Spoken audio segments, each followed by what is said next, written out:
How to fix Windows Photos app not working. Hello everyone, this is Sabrina here to help you today.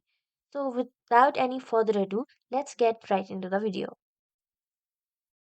So first, open your start menu and then go to app settings.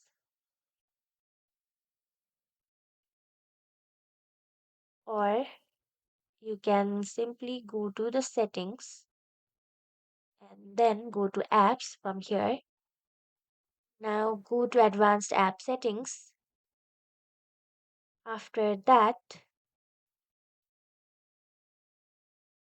go to uninstall updates. If there is an update in your Photos app, uninstall it and then reinstall it.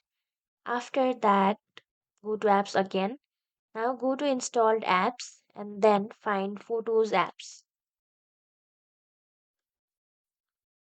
Open it, tap on the three dot. Now go to advanced options.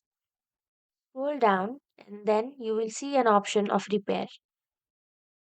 And click on that option and your problem will be fixed.